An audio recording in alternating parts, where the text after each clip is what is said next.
Chapitre 10 Livre du Lévitique. C'est alors que Nadab et Abihu, fils d'Aaron, prirent chacun son brûle-parfum, et mirent des charbons ardents sur lesquels ils déposèrent de l'encens. C'est un feu profane qu'ils apportèrent devant le Seigneur, sans qu'il leur ait donné. Mais, de devant le Seigneur, un feu sortit et les dévora. Ils moururent devant le Seigneur. Alors Moïse dit à Aaron, « C'est bien ce que avait dit le Seigneur en déclarant, « Par ceux qui m'approchent, je me sanctifierai, et devant tout le peuple, je me glorifierai. » Aaron resta silencieux. Moïse appela Michaël et Elsaphan, les fils d'Ouziel, oncle d'Aaron, et leur dit, « Approchez, emportez vos frères loin du sanctuaire, hors du camp. » S'étant approchés, ils les emportèrent dans leurs tuniques hors du camp, comme l'avait dit Moïse.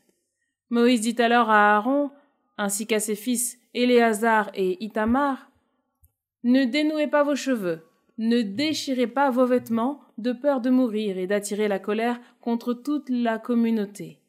Mais tous vos frères, toute la maison d'Israël, eux, pleureront ce que le Seigneur a détruit par le feu. Vous ne quitterez pas l'entrée de la tente de la rencontre, de peur de mourir, car l'huile d'onction du Seigneur est sur vous. » Et ils agirent conformément à la parole de Moïse. Le Seigneur parla à Aaron et dit, « Quand vous devez entrer dans la tente de la rencontre, toi et tes fils avec toi, ne buvez ni vin ni boisson forte, alors vous ne mourrez pas. C'est un décret perpétuel pour toutes vos générations.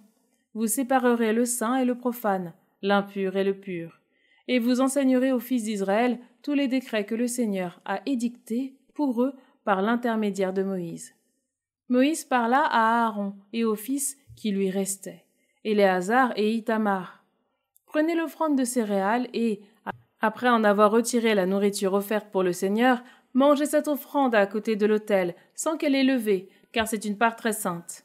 Vous la mangerez dans un lieu saint. C'est le décret pour toi et le décret pour tes fils à propos des nourritures offertes au Seigneur. Tel est l'ordre que j'ai reçu.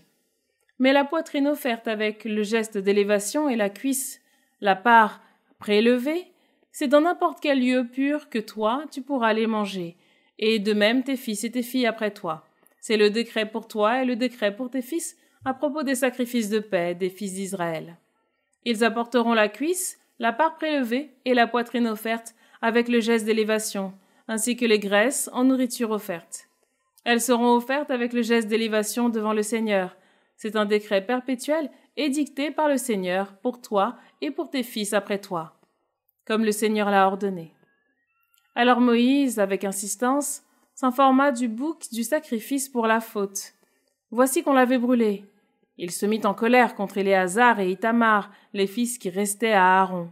« Pourquoi n'avez-vous pas mangé la victime du sacrifice pour la faute dans le lieu saint ?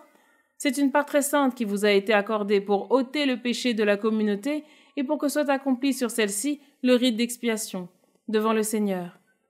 Puisque le sang de la victime n'avait pas été porté à l'intérieur du sanctuaire, vous devez absolument la manger dans le sanctuaire comme je l'avais ordonné. » Mais Aaron adressa la parole à Moïse. Voici qu'en ce jour, ils ont présenté leur sacrifice pour la faute et leur holocauste devant le Seigneur. Mais après ce qui m'est arrivé, le Seigneur approuverait-il que je mange un sacrifice pour la faute en un tel jour ? Quand Moïse entendit cela, il approuva.